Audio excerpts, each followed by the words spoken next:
Hi, everyone. I'm here with Missy Conboy, the Senior Deputy Director of Athletics and a 38-year veteran of Notre Dame Athletics Department.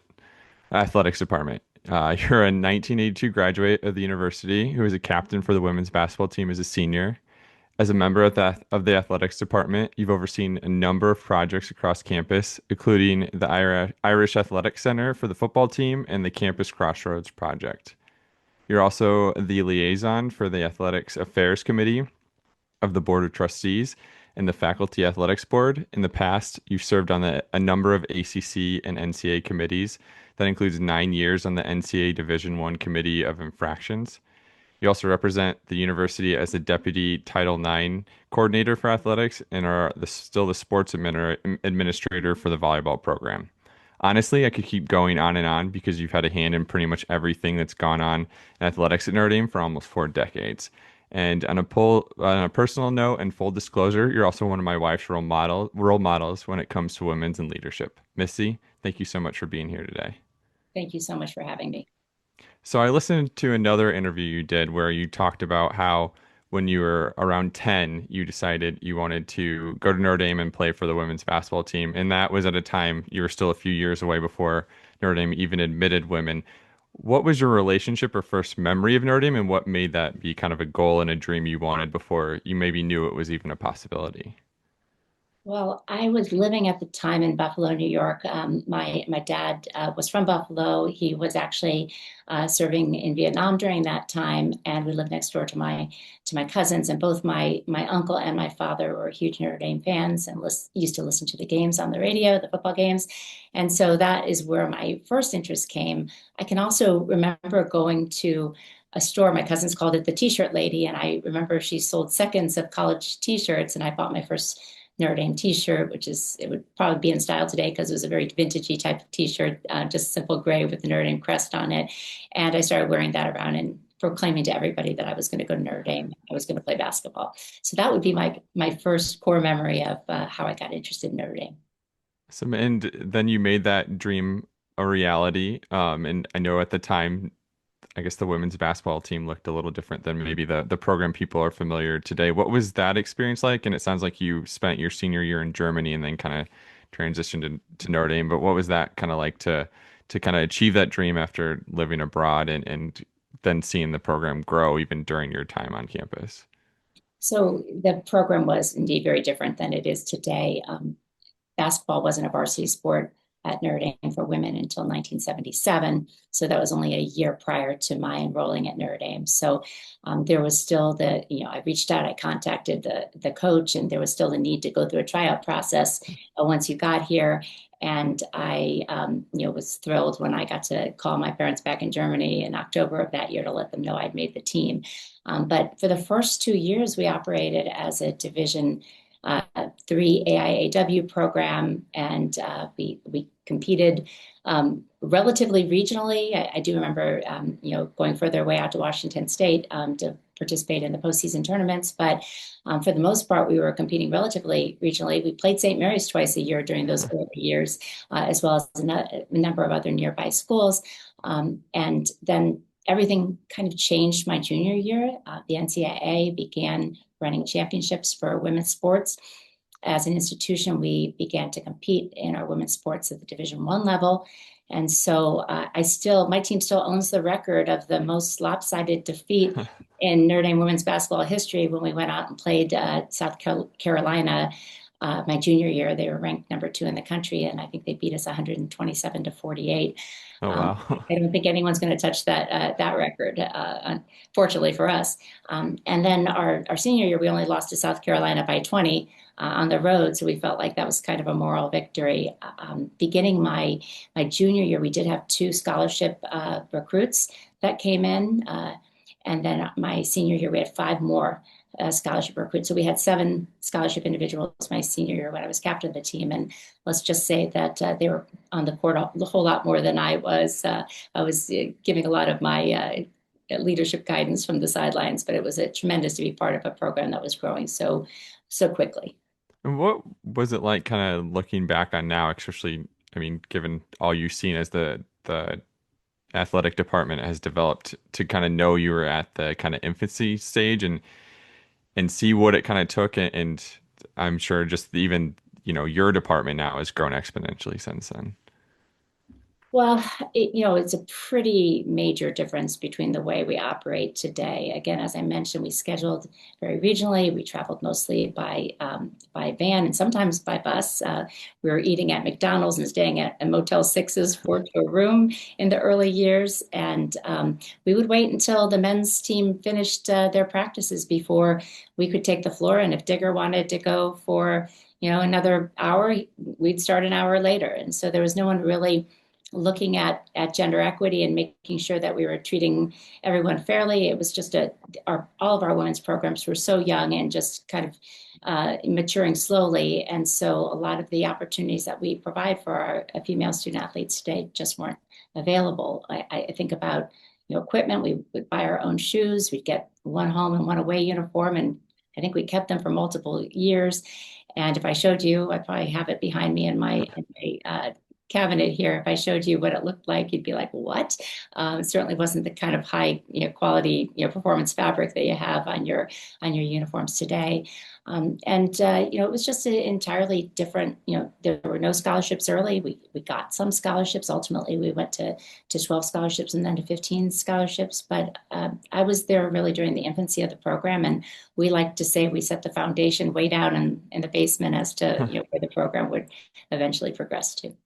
So then after graduating, you went to the University of Kansas or is it Kansas University? Um, University of Kansas. Yeah. okay, perfect. And received your law degree. And then after that, it sounds like this wasn't necessarily your plan, but you went to work for the NCAA after that, which I believe was located in Kansas at the time. So can you talk a little bit about that journey and what made you decide to go down start a career path that maybe you didn't necessarily intend to? Yeah, well, if I had to say a second home for me, other than South Bend, it would be Kansas. I went to part of junior high and high school there before our family moved to Heidelberg, Germany, my senior year.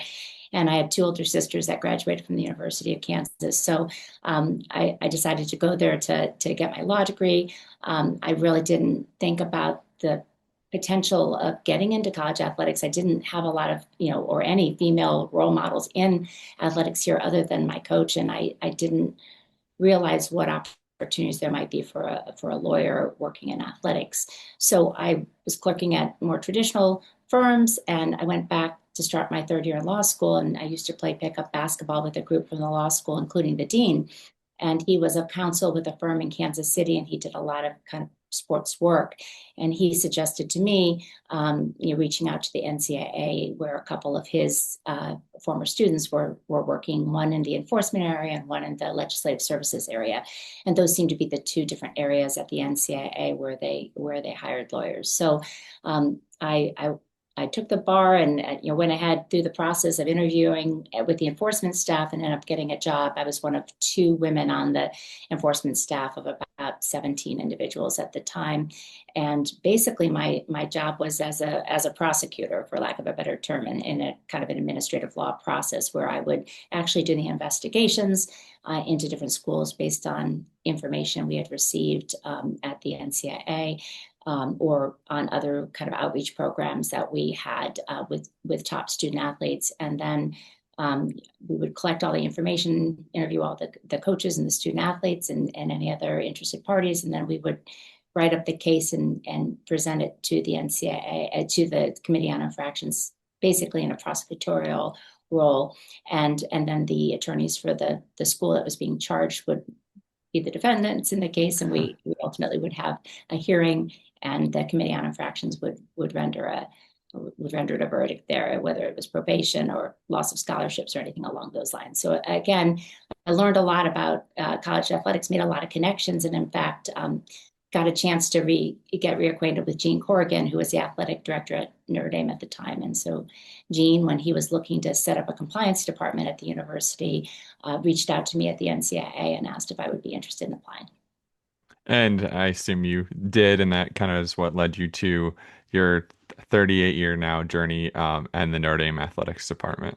Yeah, I can still remember this very clearly, and it caused to think about it this past weekend. I was back at the University of Kansas for my 40-year law school reunion. It was the first time I've been back for a homecoming and a reunion because typically we're playing at home when that happens. So, thought back a little bit about how that all happened. I was at the NCAA. I loved my job there. I loved living in Kansas City.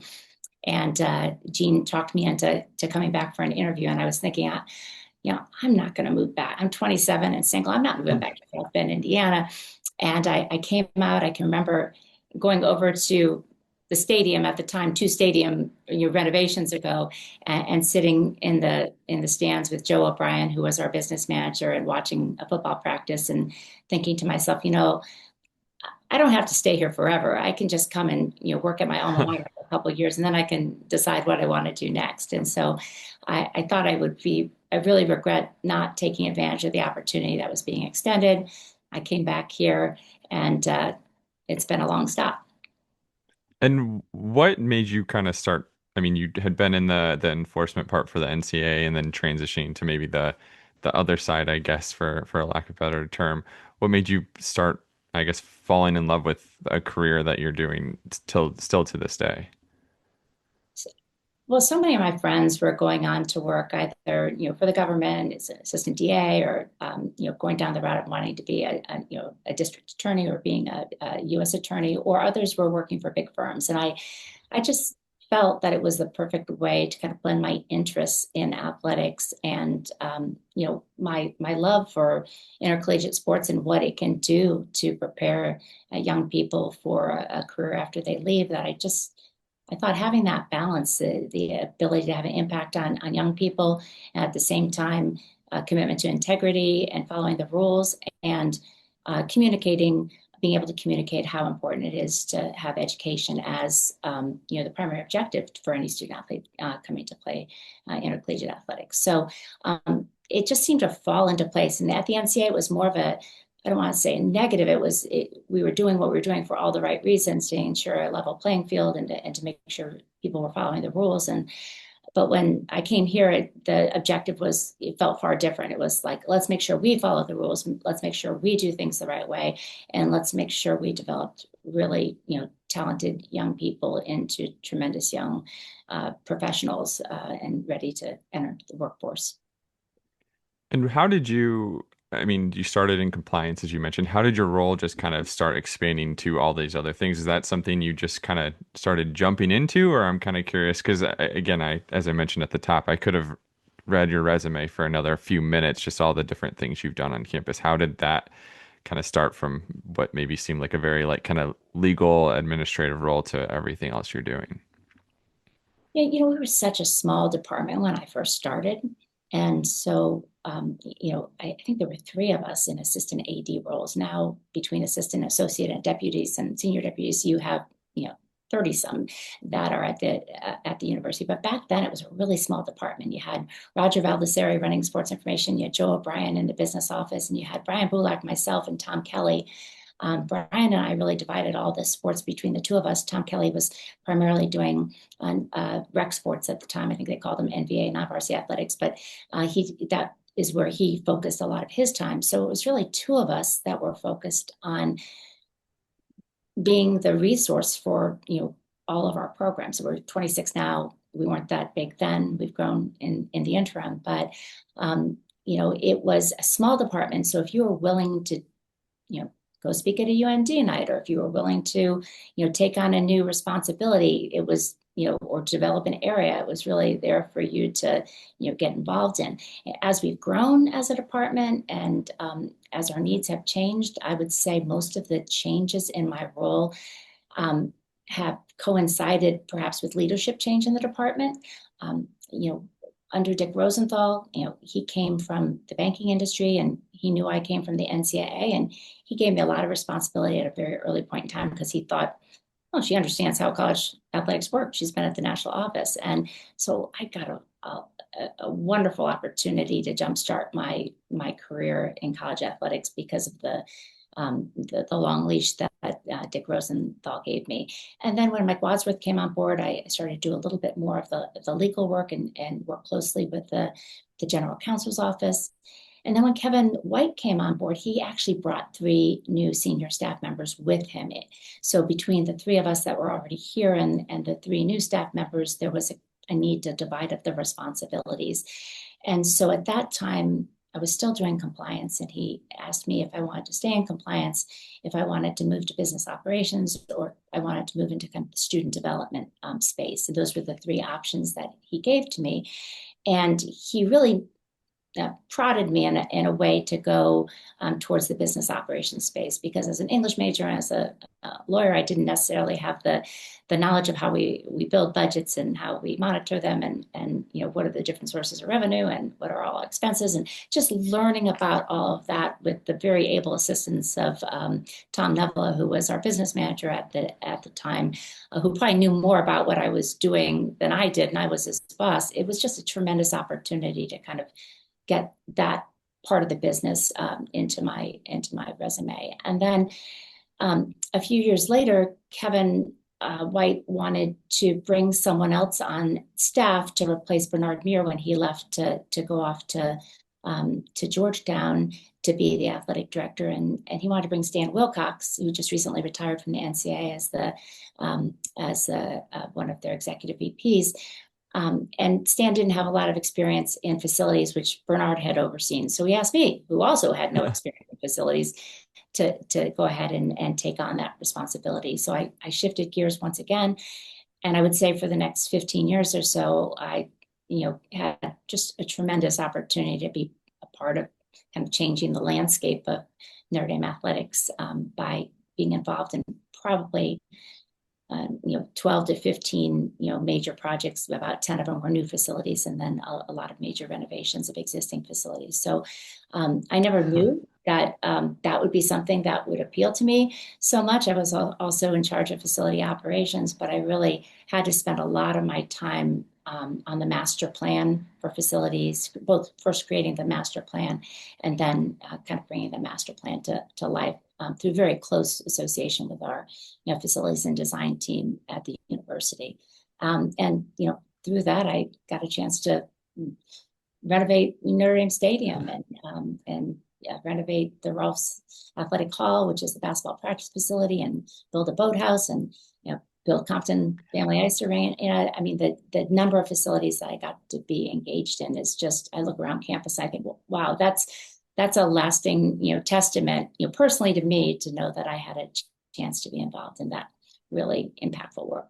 Yeah, definitely. And my wife and I actually live around the corner from the boathouse, so we look at it pretty much every day.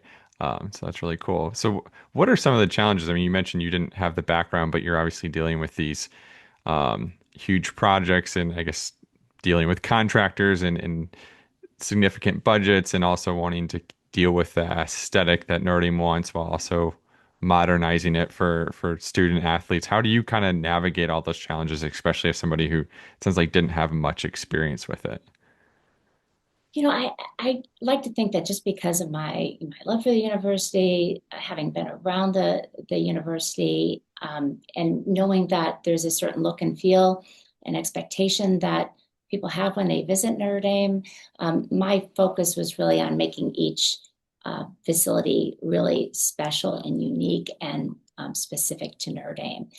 And listen, I mean, I'm not there doing all the work with contractors. Obviously, we're in meetings with very talented architects that we've chosen that specialize in athletic facilities. We did a lot of benchmarking, traveling around to different universities to get a sense of what we were competing against at other schools, and then trying to look at the budget. What have we raised for this facility, and how can we use that money in the most creative, impactful way? And sometimes, we didn't have as much as we might have liked for every project that we had, and we had to get super creative with how we were going to decorate, and whether sometimes you're using paint, and sometimes you're using a whole lot of theming, and sometimes it's a combination of both. You needed to really figure out where you needed to spend your money to have the biggest impact in each of these facilities. So, I I didn't come to it with any lens other than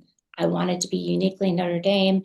I wanted to really operate well for our student athletes. And I wanted people visiting from other schools to feel like, especially recruits, that this is the place that I can really see myself. And so I feel like my experience as a student athlete, even though it might not have had all the bells and whistles, my having traveled to a lot of different college campuses and seeing what our competitors were doing and feeling like I had a great feel for how Notre Dame wants to both show its tradition, but also wants to show that they're innovative and how do we combine those two things. And I think, Jack Swarbrick kind of was very intentional about saying that's why we should expand the stadium.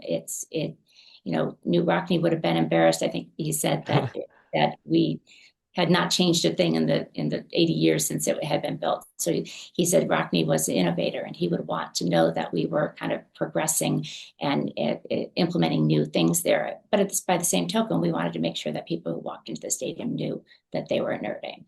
So I think that was one of the most exciting projects for me because we got guidance from Jack as to what he had in mind, but he delegated and he didn't get into the weeds. And so I work closely with my colleague Beth Hunter and with Julie Boynton from who's our director of interior architecture, and and some fabulous architects and interior architects to say, what do we want this place to look and feel like? And so I would say of all the projects, I know that one, will stand the test of time, I think, because we really did a lot of work to make sure that we were going to get it right. No, and I believe you're also responsible for putting the old bleachers on the walls inside was that your decision? Am I correct? Well, it was my idea. Okay. I think some people thought I was kind of nuts there, but I'm kind of a person who likes to look at how architects or how interior designers have used or reused and been sustainable and kind of implementing things like that. And I just thought it would look so cool if we were able to in some way utilize those little bleachers. I think we had 19 miles of them. Oh, And so wow. if you go, you can see booths made out of them and Foley's, and you can see them on the walls up in some of the club areas, and you can see them in the student union. So we really tried to, we wanted people who walked into the buildings around Notre Dame Stadium also, and the clubs within Notre Dame Stadium to know where they were, and the bleachers were a great way, since everybody was so familiar with them, to kind of bring an aesthetic to those spaces. And kind of similar with IAC, I know with other practice facilities around the country, sometimes they do kind of over the top things like they might have a slide or something like that. What was it like kind of being involved with that project and knowing that like there are certain things we do want and don't want, and we don't necessarily, maybe you don't want to slide because that doesn't fit in with Notre Dame, but we also want to make it attractive and fun for recruits. How do you kind of figure out those decisions for what you came to with that facility? So IAC was really, the football operations building up until now has been the Goog. And I think that has been a very straightforward facility. It's coaches' offices, it's meeting rooms, we were outgrowing our space there, and hence the new project that's ongoing right now. But in the IAC, we were really looking to create an indoor facility that was attached to the outdoor facility and that would accommodate primarily football, but also men's and women's soccer. And if you look at the lines on the field, we have soccer lines on the field as well. And then Loftus was going to be available then for a lot of our other field sports. And so we wanted to make sure that we were creating multiple uses for that facility, even though it was going to be primarily football. And again, the architecture on that, it's a lot of brick, it's a lot of glass.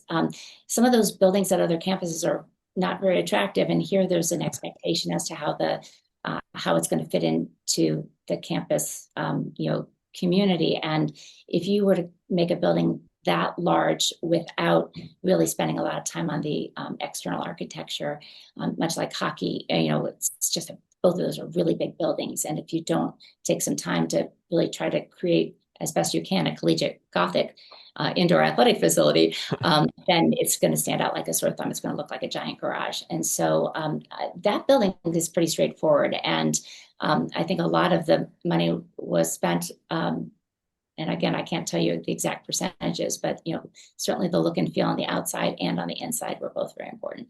Oh, definitely. And I think that's a good point because I guess if you're on the southeast side, that's really the most prominent structure you see on campus, and you do see the Notre Dame logo kind of surrounded by the glass and stuff. So I guess it is something you're going to notice as soon as you come from that part of campus.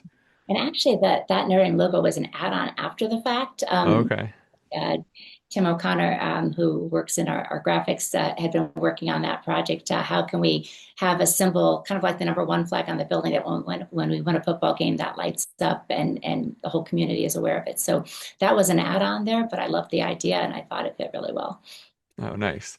And you've also had some other different roles since you've been here. I know before Jack Swarbrick, I believe you served as the interim athletic director. What was it kind of like to step into that role for a little bit during kind of a, transition phase at the university? Well, it was nice to do it during the summer because I'm still the only undefeated athletic director in football. So we played no games while I was in that role. But I remember being on a junior high trip to Washington, D.C. with my daughter and getting a call from Father Jenkins saying that Kevin White was going to be leaving, and he asked me if I would step in that role. And literally, I was on a bus with 50 kids, and we got back the next morning and immediately kind of went into leadership mode, as it were. It was really cool that immediately they brought in somebody that could work with me on media training. I know I've forgotten a lot of what I said. I'll try to answer any question, but it was a lot of, I can't speak to that, but what I can tell you, and just knowing that I might have to be in front of a camera and speaking to things that are going on at the university and in the department. So it was really a nice benefit to have to get several hours of great media training, and took away a lot of good information from that.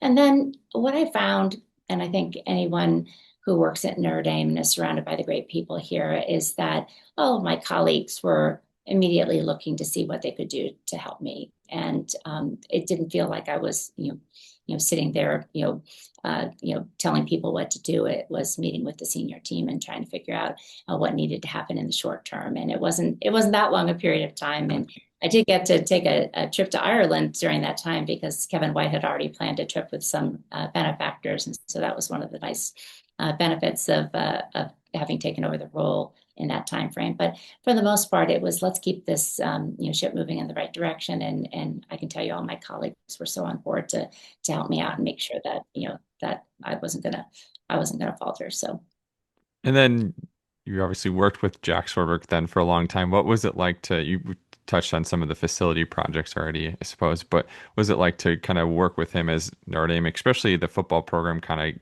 got caught up in a lot of ways that maybe they'd been behind previously in some areas? you know, working for Kevin and then working for Jack, two very different types of leaders.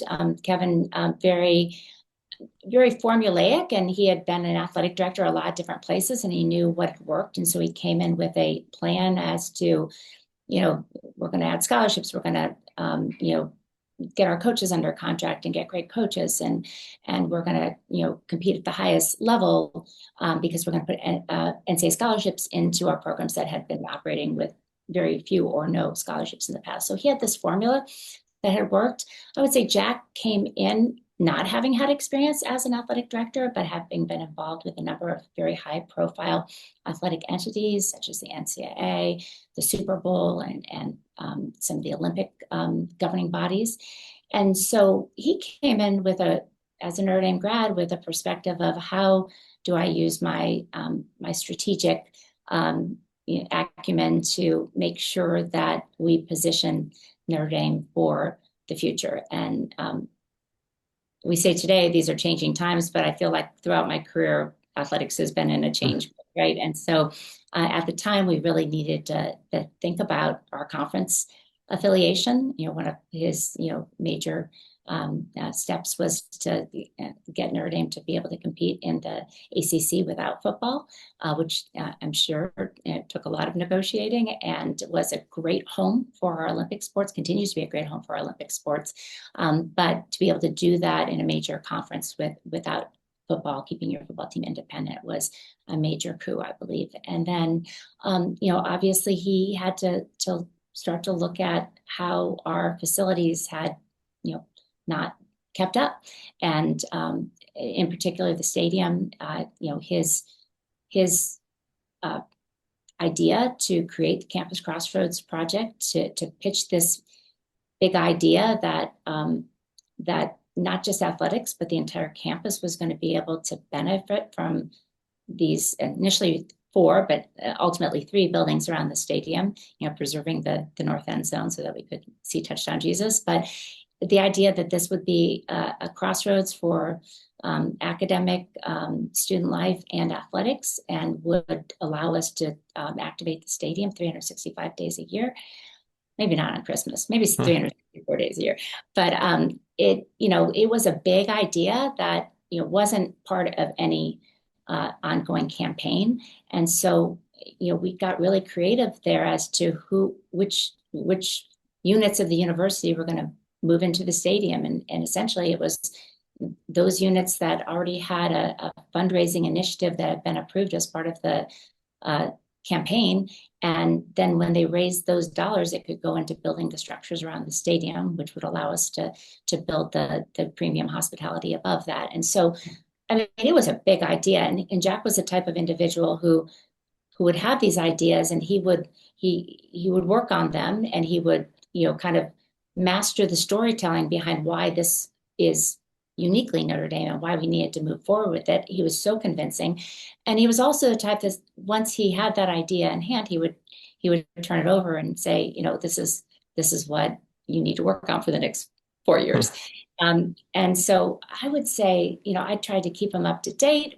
Beth and I would meet with them and just, if we ever had any issues that we needed to speak to or any clarifications that we felt like he was, passionate about, but for the most part, he let us run with it. And the really unique thing about that project was we started out with the idea of building 3 buildings around the stadium, and it was going to provide premium hospitality for individuals who bought tickets in those spaces. But it was about a year into the project that he said, we can't open it up with premium seats and do nothing for the fans. So at that point, we started working with a firm called the ADMI, which had a group of former Disney Imagineers on their staff. And we Oh, started wow. thinking about, yeah, it was pretty cool. And how do we renovate the concourse? And how do we, again, instead of building around the old Notre Dame Stadium, how do we really celebrate it? And so we brick up these, indoor garage looking poles in there. And we, use some of the stadium wood to do benches, and we hang program covers around, and then we go into the seats and we put in new seats in there that are a little bit wider and more comfortable. We put Wi-Fi and we put monitors in, and we do a little bit for the concession stands, and we do the new video board. So all of those things came online as part of that second phase. And then finally, the third phase was how do we go into the north end and renovate that, because you can't do something for the premium guests and for the Jill fan without going in and doing something for our student athletes. So that's when we went in to kind of do the renovations to the locker room that Rockne built. And that had been neglected for a long time. If you had been in there, back in the 80s and 90s, that you had a drop ceiling, and it had strangely configured old oak lockers, and it just didn't look like the type of place that Notre Dame should be prepping for a game. And so that was the most fun part, was, I think, is going in there and trying to figure out how you could make a space that was going to be really, really cool, and in keeping cool enough for the kids, but also something that, graduates, alumni would walk into and say, wow, this is how Notre Dame locker room always should have looked. And then obviously you now under the leadership of Pete Bavacqua. And I know he had a kind of a transition period where he was here with Jack Swarbrick as well. But I'm kind of curious, as somebody who has so much experience, has kind of touched everything in the athletic department over the years, how have you kind of been available to kind of help with that transition? And then again, working with somebody who didn't come from a, university athletic department. It's just interesting as you look at our past six athletics directors. You've got, two that were more in the finance area or in the business, I think of, well, three actually, if you count Jack in there. And then you've got a couple that were career athletic directors in Gene Corrigan and Kevin White. And then Pete is this blend, somebody who has, been involved in athletics, really knowledgeable about college athletics from his time at NBC, and really so knowledgeable about media. And that's so key right now, as it plays such an important role in the finances of college athletics more so now than ever. And Pete came from a place where he was managing a very large team, so he had kind of that management experience that was very different from maybe what Jack had coming from a law firm. But he's also incredibly creative. I mean, anybody who's had to put on all sorts of athletics contests, including the Olympics, has had to, be a storyteller, which, Jack was as well. And in forming FIM, which that was one of his hallmarks. But, Pete coming into the space and getting to spend a year with Jack, learning from him, learning what the whole intercollegiate athletics scene looked like, how it had changed, what he anticipated would be ahead. And then after having gotten that up close and personal opportunity to shadow Jack and to attend all of our meetings for a year, then now he's been in that role. And I think he's a blend. He's a blend of Kevin and Gene Corrigan and Jack and Dick Rosenthal. I mean, Dick Rosenthal was the architect of the NBC. All of the different big decisions that have been made through the years. I mean, Pete's followed Notre Dame closely through all of them as an alumnus, and so getting that year-long opportunity to shadow Jack, and then really having followed us throughout the years has put him in a really great spot to be able to help us navigate, which is probably even more crazy future.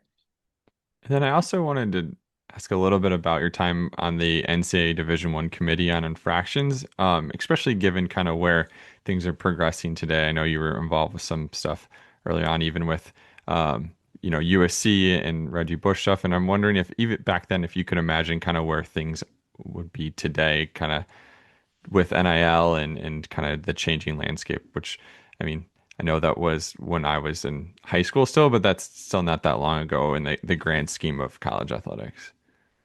Well, I, I would say that my experience on the Committee of Infractions felt to me like a full circle moment, and that I had been an investigator.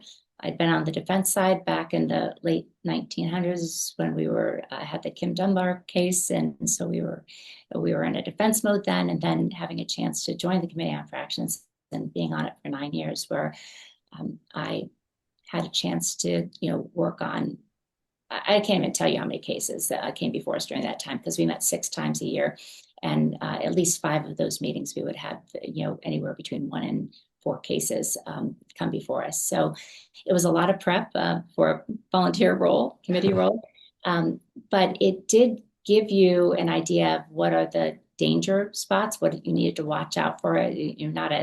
Not a meeting went by that I didn't think, oh my gosh, I better go back to our campus and double check and make sure we have great controls in place there. And typically we did, but there was always that fear, like, this is a new kind of issue, this is a new kind of violation, and are we prepared? So it was a great learning opportunity for me, and I think it also paid dividends for the university, even though it meant some time away from campus, to make sure that we were never could share exactly what was going on or what cases, but I knew if there was a spot where, it was a little bit of an alert, that I could come back and think about what our safeguards were.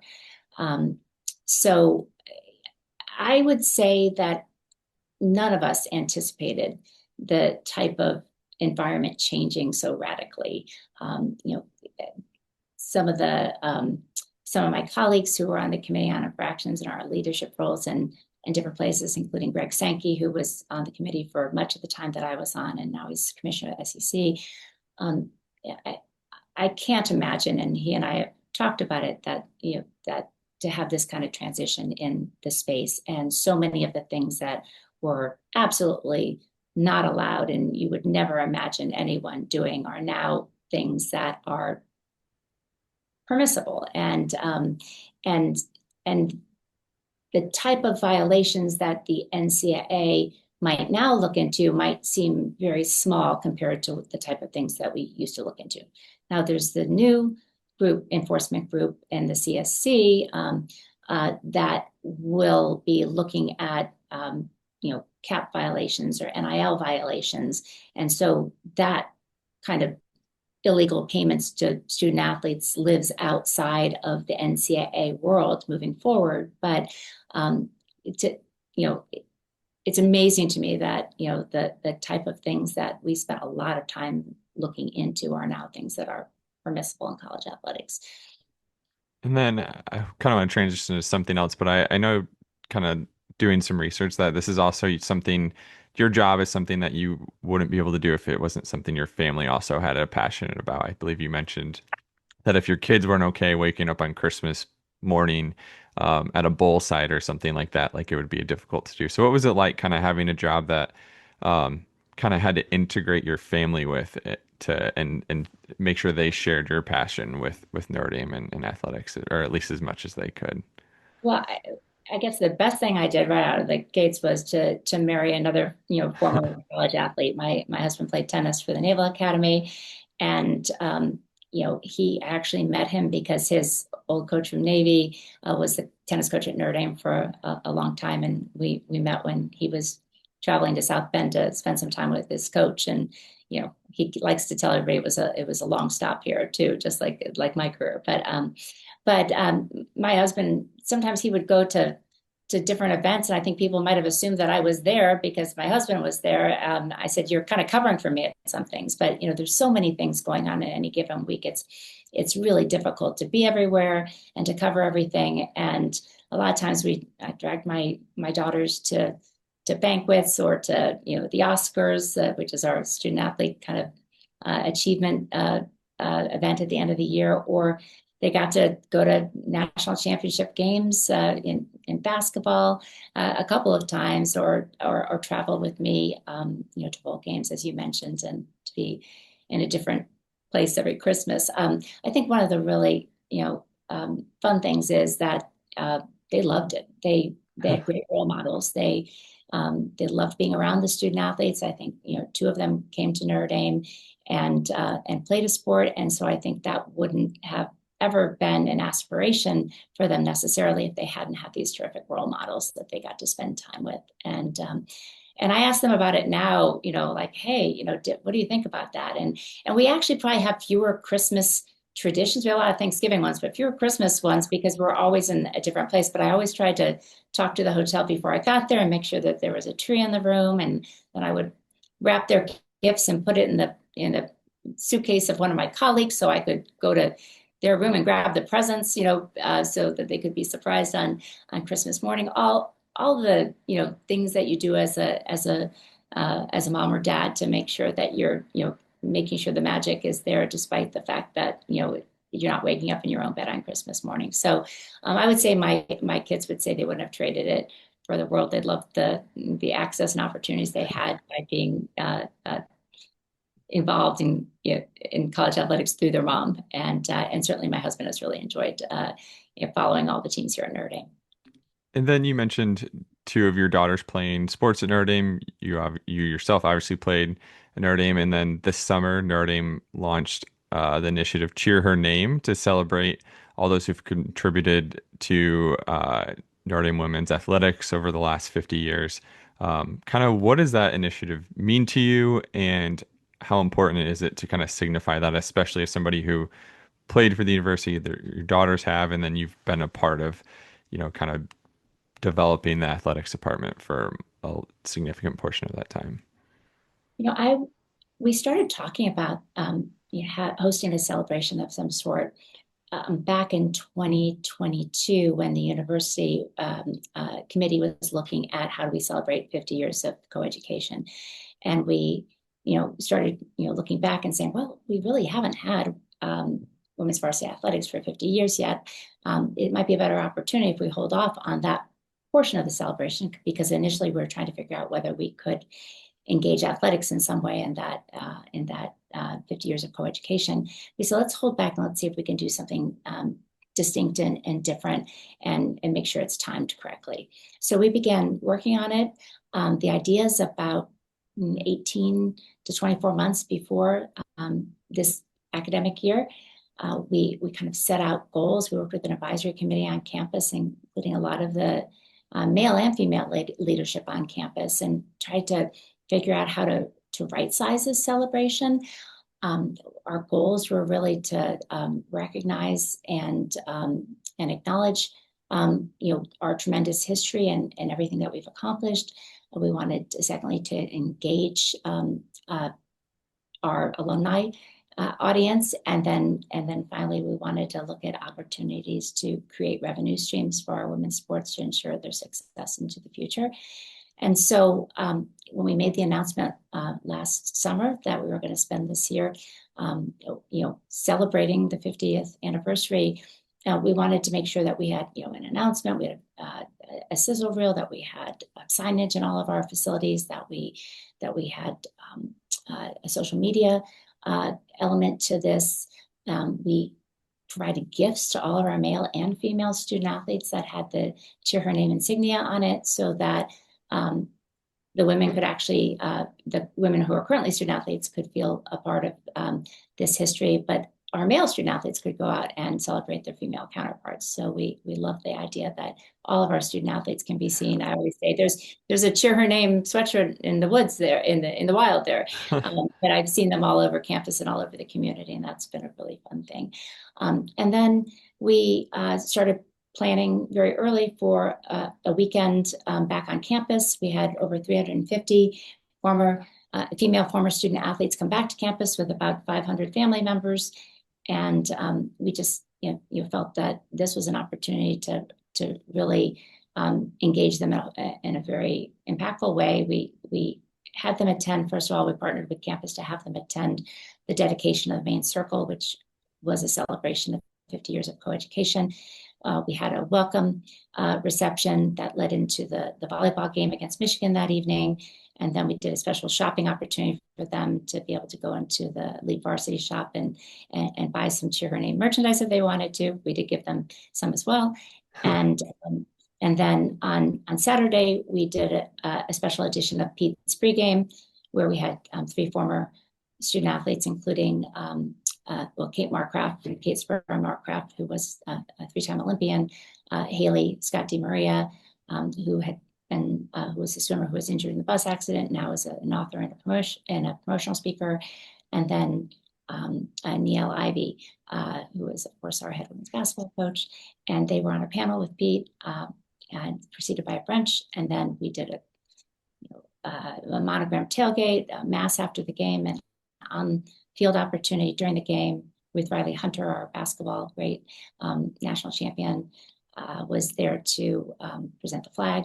And then because not everybody could fit on the sidelines, we were able to accommodate everybody who wanted to go on the sidelines. We had an event on Sunday morning that allowed all of the honorees and their families to go on the field and touch the Play Like a Champion sign, and to feel like they had an on-field experience as well.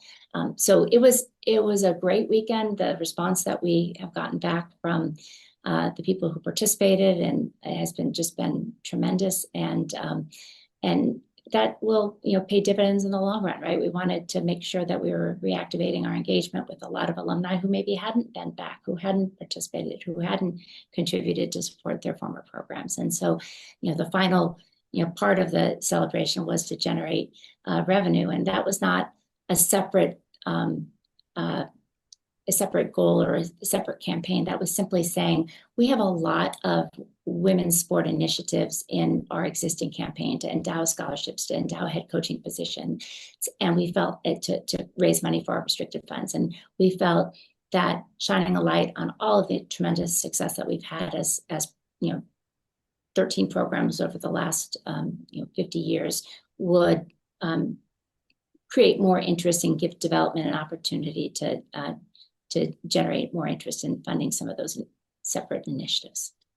Wonderful. Well, I know you have to get going, so I want to thank you so much for your time and talking about your own story and Notre Dame Athletics Department over the years and all the different things you do. So thank you very much for being with me here today.